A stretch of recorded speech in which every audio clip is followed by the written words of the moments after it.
नमस्कार। आज हम खजुराहो की शिल्पकला के बारे में विस्तार से चर्चा करेंगे। मध्ययुगीन भारतीय मंदिर खजुराहो चंदेल राजवंश के आश्रय में शैव मंदिरों का महान कला केंद्र बुंदेलखंड 9वीं से 12वीं सदी के मध्य का एक महत्वपूर्ण क्षेत्र है। हिंदू राजा हर्ष के शासनकाल में कला के उच्च आदर्शों को प्रदर्शित करता खजुराहो के मंदिर समूह का निर्माण आरंभ हुआ, जिसे हर्ष के अतिरिक्त यशोवर्मन धंग-गंड विद्याधर ने खजुराहो मंदिर समूह का निर्माण करवाया। खजुराहो वैष्णव एवं शैव मतावलंबियों का प्रमुख केंद्र होते हुए भी यहाँ मध्यकालीन परंपरा अनुसार जैन तीर्थंकरों की मूर्तियां भी देखी जा सकती हैं। यह मध्य प्रदेश के उत्तरीय भाग में छतरपुर जिले से 40 किलोमीटर तथा महोबा से 56 किलोमीटर की दूरी पर स्थित है। खजुराहो के चारों ओर खेतों में फैली गिट्टियों और छोटे छोटे टीलों को देखकर यह ज्ञात होता है कि इस विस्तृत क्षेत्र में कोई विशाल नगर रहा होगा, जिसका वैभव कई सौ वर्षों तक बना रहा होगा। खजुराहो की भव्य कला वैभव का निर्माण 950 से 1050 ईस्वी के मध्य हुआ था। ये मंदिर आर्य शिखर शैली के गौरव में उदाहरण उपस्थित करते हैं। चंदेल नरेश शैव मत के अनुयायी थे, किंतु वे किसी अन्य धर्म के विरोधी भी नहीं थे। अतः वैष्णव तथा जैन मंदिर भी खजुराहो में निर्मित हुए थे। खजुराहो का नामकरण।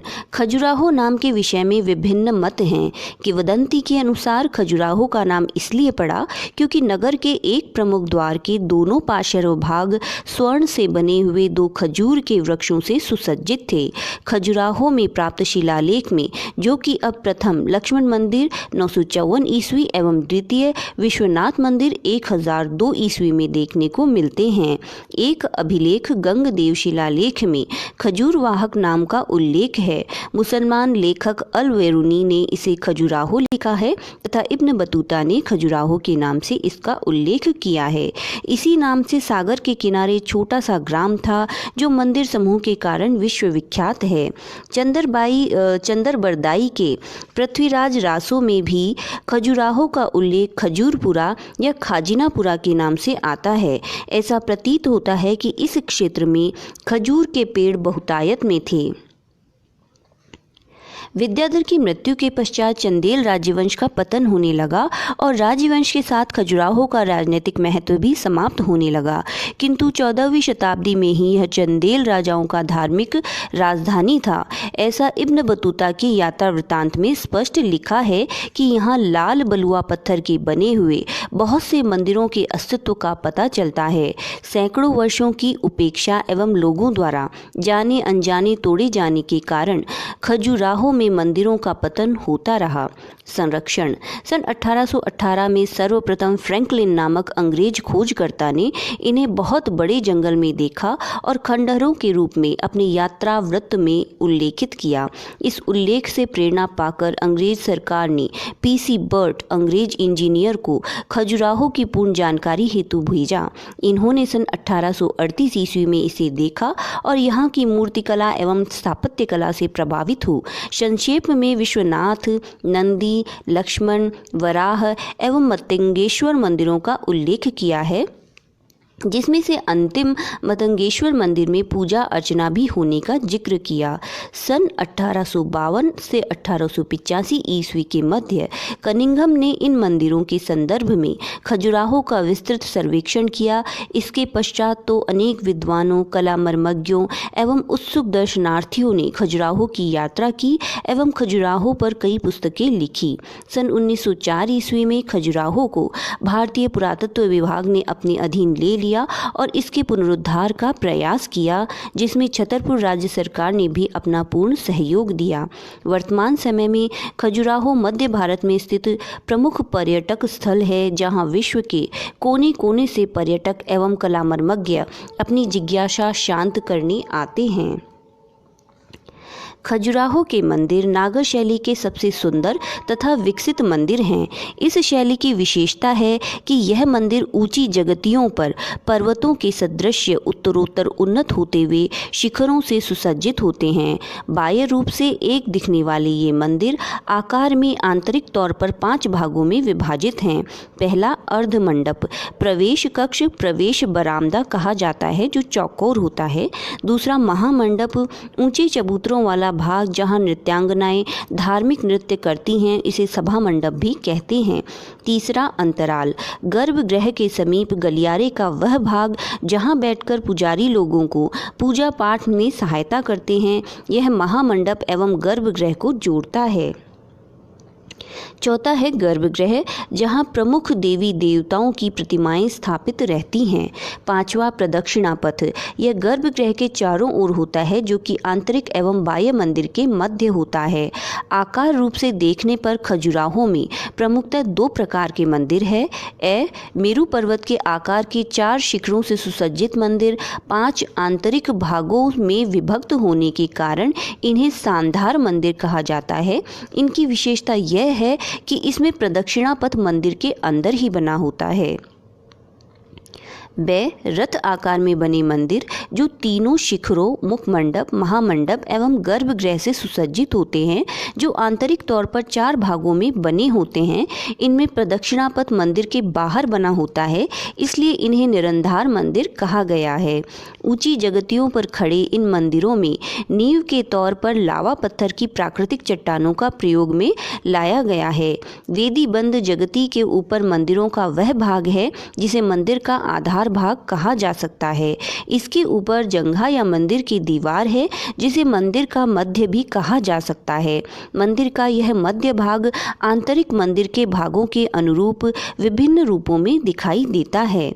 ये मंदिर प्रमुखतः बालू पत्थर के बने हुए हैं जो कि केन नदी के पूर्वी किनारे से लाए गए हैं।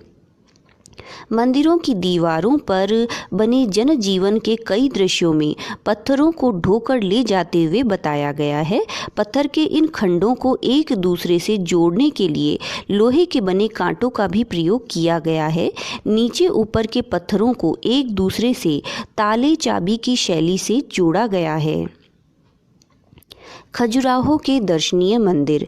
परंपराओं के अनुसार खजुराहो के मंदिरों की संख्या 185 बताई जाती है, किंतु संपत्ति बतौर यहाँ केवल 25 मंदिर ही किसी प्रकार सुरक्षित रह सके हैं। उनमें भी उनके भग्नावशेष मात्र हैं जो भारतीय कला परंपरा के चरम विकास के परिचायक हैं और उस समय के अमर कलाकारों के सजीव रूप हैं। इन मंदिरों में विभिन्न धर्म संप्रदायों का समन्वय देखने को मिलता है।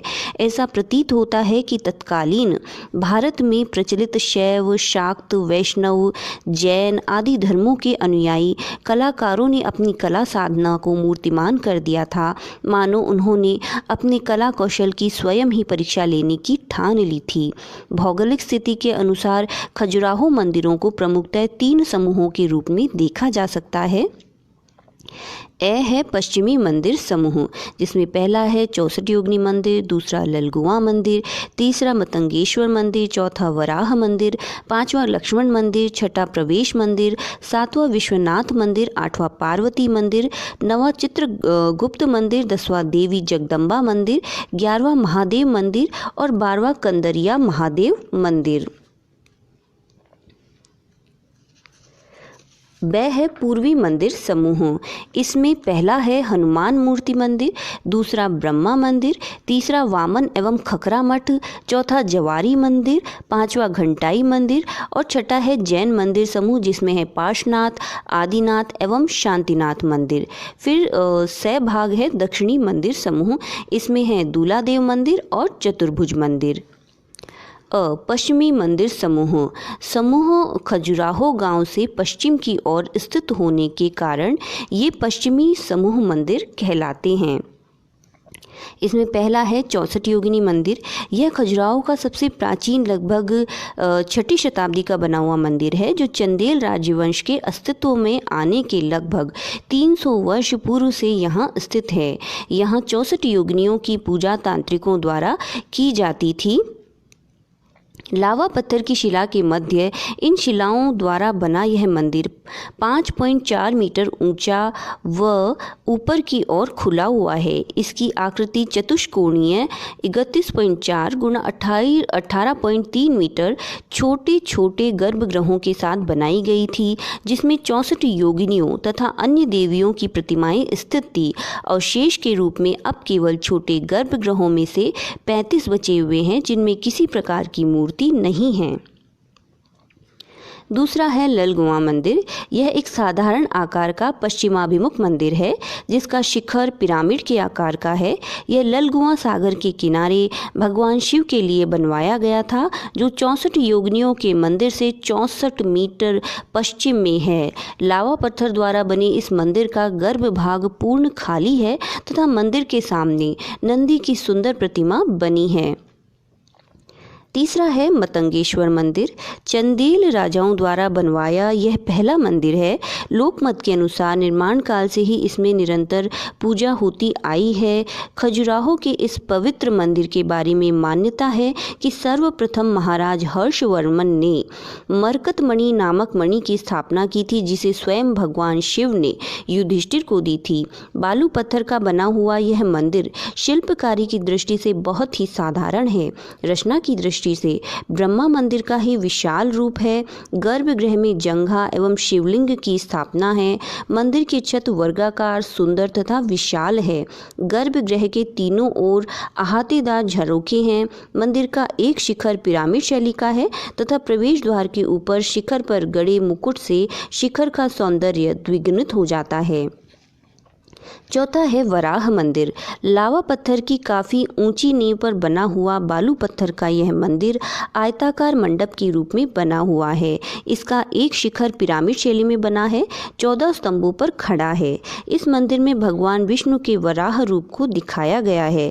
वृहत एवं एक ही पत्थर की बनी हुई 2.6 मीटर लंबी इस मूर्ति की विशेषता इसके ऊपर बनी छोटी अनगिनत देवी देवियों की प्रतिमाएं हैं।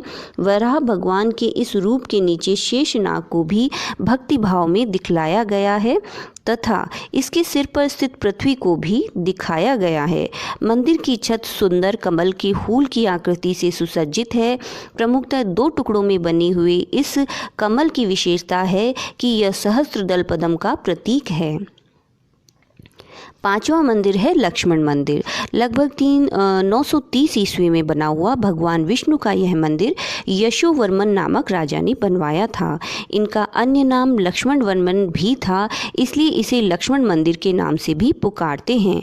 पंचायतन शैली में बना हुआ यह मंदिर खजुराहो में प्राप्त सभी मंदिरों से सुरक्षित स्थिति में है। किंवदंती के अनुसार लक्ष्मण वर्मन ने मथुरा से 16,000 शिल्पकारों को इस मंदिर के निर्माण के लिए बुलवाया था, जिन्होंने 7 वर्ष की अवधि में इसे बनाकर तैयार किया। छठा है प्रवेश मंदिर। मतंगेश्वर मंदिर से उत्तर की ओर स्थित यह मंदिर सांधार व पंचायतन शैली में भगवान विष्णु का मंदिर है, जो वैकुंठ का प्रतीक है। चबूतरे के ऊपर चारों कोनों में 4 उप मंदिर हैं, जो प्रमुख देवताओं व पारिवारिक देवताओं के हैं तथा मंदिर के ठीक सामने भगवान विष्णु के वाहन गरुड़ का मंदिर रहा होगा, जिसमें अब देवी ब्राह्मणी की प्रतिमा है। प्रमुख मंदिर के प्रवेश द्वार पर भगवान सूर्य की अद्वितीय रूप में प्रतिमा है। उन्हें हाथ में कमल के 2 फूल लिए रथारूढ़ दिखाया है। यह मंदिर बालू पत्थर का बना हुआ है। प्रमुख मंदिर के बाएं से दाएं ओर की परिक्रमा में हमें सर्वप्रथम विघ्नेश्वर भगवान गणेश की प्रतिमा देखने को मिलती है। जगती से वेदी बंद तक हमें बेल बूटों एवं कीर्ति मुक्त तथा हाथियों की एक लाइन दिखाई देती है। उसके ऊपर छोटी छोटी प्रतिमाओं की 2 लाइनें हैं, जिनमें नृत्य, संगीत, शिकार, युद्ध, मैथुन इत्यादि के दृश्य हैं। अर्थात इन लाइनों में उस युग की झांकी है जिसमें ये मंदिर निर्मित हुए। इनके ऊपर प्रमुख दीवार प्रारंभ होती है, जिस पर बड़ी प्रतिमाओं की 2 पंक्तियां बनी हैं। ये प्रतिमाएं 2.5 फीट ऊंची है। कतारों के मध्य की मूर्तियां प्रमुखतः चतुर्भुजी हैं, जिनमें मुख्यतः शिव व विष्णु भी हैं, जो अपने विशेष चिन्हों यथा चक्र, गदा, पद्म, त्रिशूल, रुद्राक्ष, कमंडल के साथ बनी हैं। इन प्रतिमाओं के आसपास दोनों ओर संसार प्रसिद्ध सुर सुंदरियों, देवदासियों, नाग कन्याओं इत्यादि की विभिन्न भाव भंगिमाओं में प्रतिमाएं हैं। इन पंक्तिबद्ध मूर्तियों में नायक नायिकाओं का बड़ा ही सुंदर चित्रण किया गया है। इनमें प्रमुखतः शकुंतला का विभिन्न मुद्राओं में चित्रण है। राजा व रानी की आलिंगन मुद्रा बहुत ही भावप्रवण है। इस मंदिर की दीवार पर सबसे अधिक प्रभावपूर्ण मूर्तियां का चित्रण किया गया है। प्रवेश द्वार पर शुभागमन का प्रतीक मकर तोरण बना हुआ है, जो एक ही पत्थर का है। प्रमुख मंदिर को अंदर से 5 भागों में देखा जा सकता है। पहला भाग मंडप, इसमें एक एक 953 ईस्वी का शिलालेख भी मिलता है। दूसरा महामंडप 4 स्तंभों एवं एक नृत्य के लिए बने हुए चबूतरे के रूप में द्रष्टव्य है। तीसरा भाग अंतराल जो महामंडप व गर्भगृह को जोड़ता है। चौथा भाग गर्भगृह और पांचवा प्रदक्षिणापथ कहा जाता है। विश्वनाथ मंदिर पंचायतन शैली में बना यह मंदिर चंदेल राजवंश के राजा धंगदेव वर्मन के द्वारा सन 1002 ईस्वी में निर्मित किया गया था। समय के साथ अब यहाँ केवल 2 उपमंदिर बचे हैं। मंदिर के सामने का नंदी मंदिर जो कि विश्वनाथ मंदिर के ही चबूतरे पर बना है दर्शनीय है। यहाँ पर भी लक्ष्मण मंदिर की भांति धर्म का उपदेश देते भगवान श्री गणेश, शिव, वैष्णवी, कौमारी, महेश्वरी आदि देवी देवताओं की मूर्तियों के अतिरिक्त विभिन्न कतारों व पैनलों में उस समय के जीवन की झांकी प्रस्तुत करती हुई विभिन्न प्रकार की मूर्तियां बनी हैं, जिनमें नृत्य, संगीत, रासलीला व विभिन्न उत्सवों के साथ दैनिक जीवन, विवाह, युद्ध, राज्यसभा, चवर डुलाने वाली दासियों, काम क्रीड़ाओं की विभिन्न मुद्राओं आदि का चित्रण किया गया है। इस मंदिर के गर्भगृह में शिवलिंग है एवं प्रदक्षिणापथ में अष्टदिक्पालों की प्रतिमाएं हैं। इस मंदिर की छोटी प्रतिमाओं वाली लाइनें विशेष तौर से देखने योग्य हैं, जिनमें इस युग का चित्रण हुआ है। 8वां है पार्वती मंदिर। सन 1880 ईस्वी में चूने एवं ईंट से पूर्णतः नया निर्मित मंदिर विश्वनाथ मंदिर के दक्षिण पश्चिम में स्थित है। इस पर भी अन्य मंदिरों की भांति तीनों लोकों का चित्रण है। गर्भगृह में संभंग में बनी भगवती पार्वती की प्रतिमा है। मंदिर पर केवल एक ही शिखर सुसज्जित है। वह गर्भगृह के रूप में वृहत चबूतरे पर निर्मित है। 9वां है चित्रगुप्त मंदिर। खजुराहो में बने मंदिरों में केवल यही एकमात्र सूर्य मंदिर है जो निरंधार शैली में बना है। 11वीं शताब्दी के उत्तरार्ध में महाराजा धंगदेव वर्मन के पुत्र महाराजा गणदेव वर्मन के द्वारा निर्मित करवाया गया था। इस मंदिर का नाम चित्रगुप्त नामक उपदेवता के नाम पर पड़ा। गर्भगृह में स्थित रक्षारूढ़ भगवान सूर्य की प्रतिमा के दाहिने ओर हाथ में लेखनी लिए चित्रगुप्त की खंडित प्रतिमा है। इनमें केवल 4 भाग ही हैं, प्रदक्षिणापथ नहीं बना है। छोटी बड़ी प्रतिमाओं की लाइनों के अतिरिक्त शाल भंजिकाओं एवं अभिसारिकाओं की प्रतिमाएं एवं विभिन्न आलिंगनों में युगल प्रतिमाएं इस मंदिर की विशेषता है। 10वां है देवी जगदम्बा मंदिर। चित्रगुप्त के सदृश निरंधार शैली में बने इस मंदिर का निर्माण गणदेव वर्मन ने करवाया था। यह मूलतः विष्णु का मंदिर था, लेकिन सन 1880 ईस्वी में महाराजा चतुर्वुर द्वारा मनियागढ़ से पार्वती की मूर्ति यहाँ लाकर स्थापित करने से यह पार्वती या जगदम्बा मंदिर कहलाया। इसमें हवन कुंड भी बना हुआ है। मंदिर के गर्भगृह के द्वार के ऊपर मध्य में भगवान विष्णु का ही मंदिर था। अन्य मंदिरों की भांति इसकी बाह्य दीवारों पर भी आलिंगन मूर्तियां प्रसिद्ध हैं।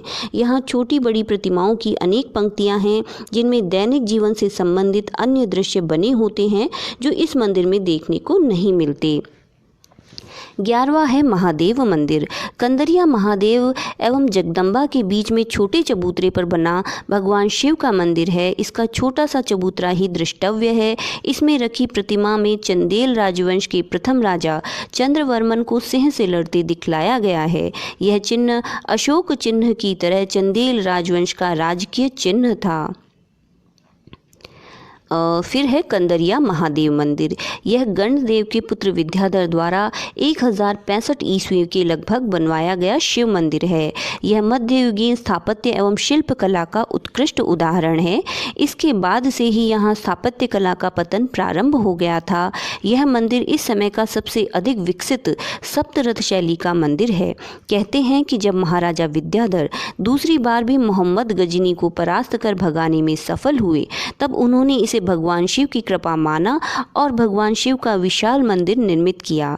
यह मंदिर 117 फीट ऊंचा व इतना ही लंबा तथा 66 फीट चौड़ा है। इस मंदिर के गर्भगृह में संगमरमर का बना शिवलिंग है, जो अन्य मंदिरों से वृहत एवं विशाल है। मंदिर का प्रवेश द्वार कंदरा या गुफा के द्वार जैसा है, इसलिए इसका नाम कंदरिया महादेव अर्थात कंदरा में रहने वाला शिव पड़ा। मंदिर के प्रदक्षिणा पथ में भी सुंदर मूर्तियां देखने को मिलती हैं। अन्य मंदिरों की भांति देवी देवताओं, सामाजिक जीवन के क्रियाकलापों आदि की मूर्तियां निर्मित हुई। वह भाग है पूर्वी मंदिर समूह। यह मंदिर समूह खजुराहो गांव के आसपास स्थित है, जिसमें हिंदू, ब्रह्मा, वामन एवं जवारी मंदिरों के अतिरिक्त 4 जैन मंदिर भी बने हैं: घंटाई, आदिनाथ, पार्श्वनाथ एवं शांतिनाथ। सबसे पहले है हनुमान की मूर्ति। यह मूर्ति गांव की ओर जाने वाले रास्ते पर बनी है, जिसे श्रद्धालुओं ने सिंदूर से रंग दिया है। यह मूर्ति इसलिए भी उल्लेखनीय है कि इस पर एक शिलालेख 922 ईस्वी का है, जो खजुराहो से प्राप्त अन्य शिलालेखों से पुराना है। दूसरा ब्रह्मा मंदिर। 900 ईस्वी के लगभग लावा व बालू पत्थर द्वारा निर्मित यह मंदिर निरोरा ताल की पूर्वी किनारे पर स्थित पिरामिड शैली में बना हुआ है। इसके अंदर एक चतुर्मुखी शिवलिंग है। इसके प्रवेश द्वार पर ब्रह्मा, विष्णु एवं शिव की प्रतिमा है व प्रवेश द्वार पर गंगा एवं यमुना की मूर्तियां भी है। वामन मंदिर। ब्रह्मा मंदिर से लगभग उत्तर पूर्व की ओर स्थित यह निरंधार शैली का एक महत्वपूर्ण मंदिर है। इस मंदिर का प्रवेश द्वार टूटा हुआ है तथा महामंडप एवं गर्भगृह अच्छी स्थिति में है। इसमें भगवान विष्णु की वामन रूप में अद्भुत प्रतिमा है। इस मंदिर की दीवारों पर 2-4 ही आलिंगन के दृश्य हैं।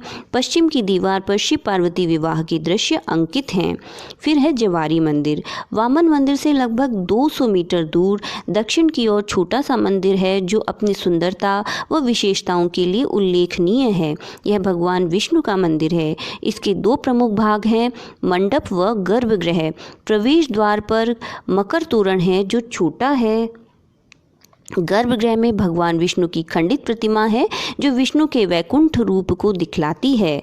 अन्य मंदिरों की भांति यहाँ भी सभी प्रकार की मूर्तियाँ बनी हैं, लेकिन मंदिर का छोटा रूप होने के कारण वे घनी लगती हैं। इस मंदिर की मुख्य विशेषता दिक्पालों की आलों में बनी प्रतिमाएं हैं। 5वां है घंटाई मंदिर। इस मंदिर के स्तंभों पर सांकलों के द्वारा घंटियाँ लटकी हुई बनाई गई हैं। इस कारण इसका नाम घंटाई मंदिर पड़ा है। अब यह खंडहर मात्र रह गया है। मंदिर के रूप एवं प्रवेश द्वार पर अंकित मूर्तियां एवं अन्य शासन देवियों के कारण इसे जैन मंदिर माना है। जैन मंदिर समूह। पार्श्वनाथ मंदिर 10वीं शताब्दी में विश्वनाथ मंदिर के समकालीन बना एक शानदार मंदिर है। मूलतः आदिनाथ के लिए बनाए गए इस मंदिर में पार्श्वनाथ की प्रतिमा है। जैन मंदिर समूह में यह भी सबसे उल्लेखनीय मंदिर है। पाहिल नामक श्रेष्ठी ने इस मंदिर का निर्माण लगभग 950 ईस्वी में करवाया था। इस मंदिर की शैली पंचरथ है, जो लक्ष्मण मंदिर के सादृश्य है। यह बाहर से 2 प्रमुख एवं एक छोटे प्रकार की प्रतिमाओं से सुसज्जित है। बाह्य दीवारों पर अष्टदिक्पालों की प्रतिमाएं बहुत ही सुंदर है। मंदिर की दक्षिणी दीवार पर विष्णु, लक्ष्मी की प्रसिद्ध प्रतिमा है। इस दीवार पर नायिकाओं की प्रसिद्ध प्रतिमाएं हैं, जो आंख में काजल लगाते हुए पांव में महावर लगाते दर्शित हैं। उत्तरी दीवार पर पांव में घुंघरू बांधते हुए नायिका की सुंदर प्रतिमा है। उत्तर पश्चिम कोने में कामदेव एवं रति की एक प्रतिमा भी उल्लेखनीय है। कामदेव का चित्रण खजुराहो में यहीं हुआ है। मंदिर के प्रवेश द्वार पर गड़ी हुई छत है। मंदिर के अंदर प्रदक्षिणा पथ दर्शनीय है। गर्भगृह के प्रवेश द्वार पर हिंदू मंदिरों की तरह 3 लोकों स्वर्ग लोक, मृत्यु लोक एवं पाताल लोक को अंकित किया है। स्वर्ग के चित्रण में नवग्रहों के साथ जैन तीर्थंकरों को दिखलाया गया है। आदिनाथ मंदिर।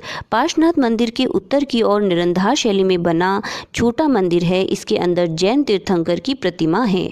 इस मंदिर में युगल प्रतिमाएं नहीं हैं। मंदिर के आलों में शासन देवियों की प्रतिमाएं सबसे ऊपर की कतार में उड़ती हुई, गंधर्वों की मूर्तियां नीचे की ओर विभिन्न मुद्राओं में प्रतिमाएं दृष्टव्य हैं। शांतिनाथ मंदिर। जैन मंदिर समूह में स्थित यह उल्लेखनीय मंदिर है। इसके गर्भगृह में शांतिनाथ की प्रतिमा 4.5 मीटर ऊंची है, जो 11वीं शताब्दी में बनी है।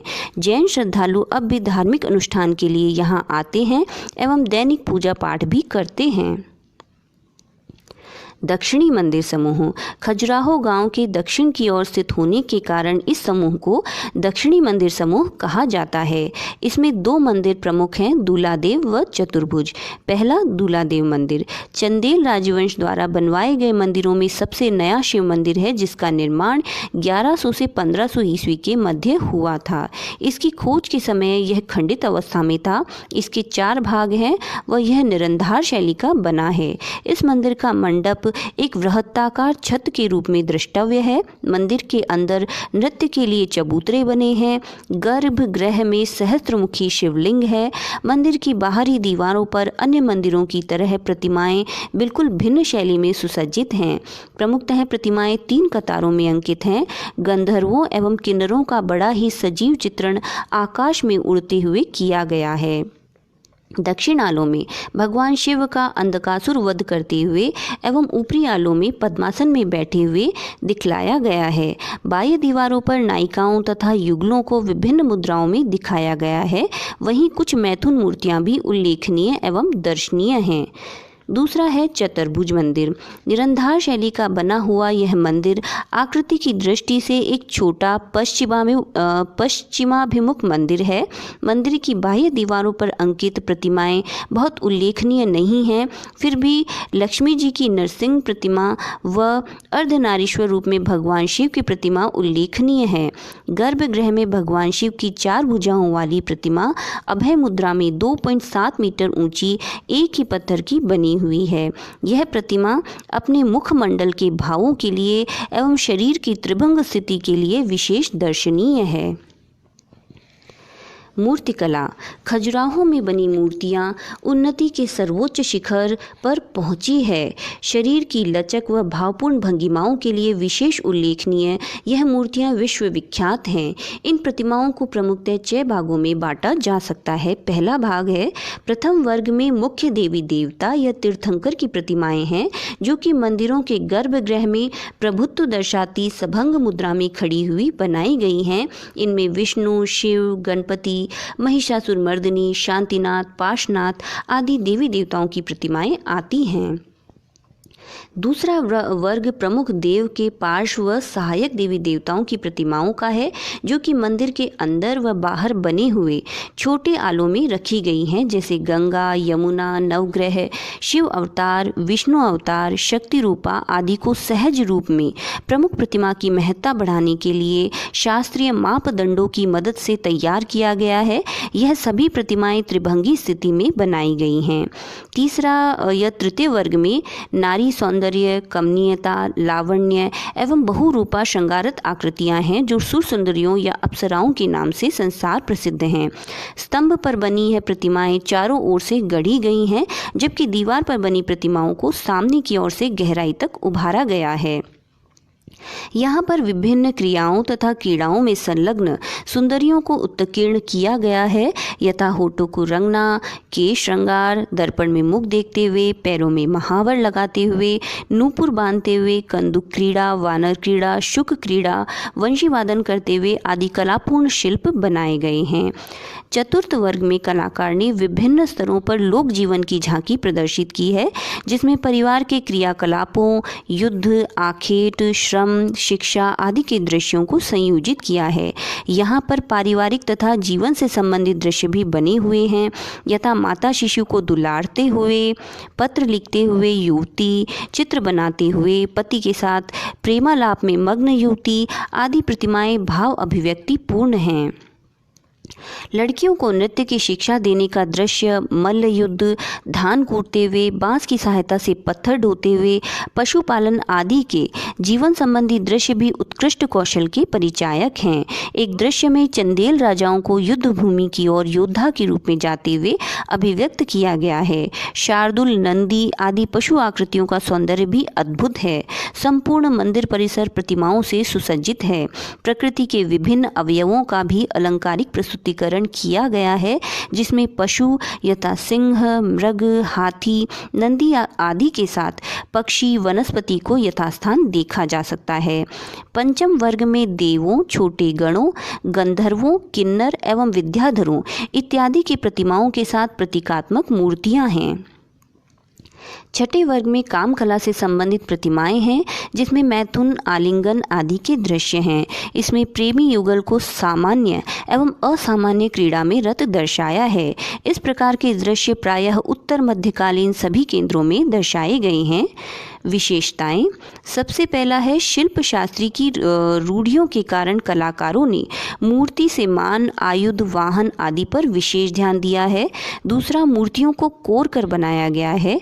अंडाकार से बने मुखमंडल पर योगस्थ भाव को व्यक्त किया गया है। कपोल, पीन व चुबुक को 2 भागों में अलग सा बनाया गया है। ये सामने की अपेक्षा एक विशेष दृष्टिकोण से दृष्टिगत करने पर अधिक सुंदर प्रतीत होते हैं। तीसरा, इन मूर्तियों में बल खाती हुई देह का अतिरंजित प्रदर्शन हुआ है। इन मुद्राओं का वास्तविकता से कोई संबंध नहीं है, परंतु कौशलपूर्ण अभिव्यक्ति के कारण श्रेष्ठ रूप अभिव्यक्त हुए हैं। हाथ तथा पैर की मुद्राओं में गुप्तकालीन कौशल का अभाव है। निष्कर्षतः खजुराहो का शिल्प वैभव उन्मुक्त भावनाओं की अभिव्यक्ति है। जीवन के आनंद को पूर्णतः रसपान कलाकार का मूल उद्देश्य रहा है। अलौकिक भावनाओं की ऐसी उत्कृष्ट प्रस्तुति संपूर्ण विश्व में दुर्लभ है। खजुराहो की शिल्पकला से संबंधित हमारा यह लेक्चर यहीं पर कंप्लीट होता है। आगे भी मैं समय समय पर इस प्रकार की जानकारी आपको उपलब्ध करवाती रहूँगी। सो प्लीज़ इस YouTube चैनल को ज़रूर से सब्सक्राइब करें। Thank you.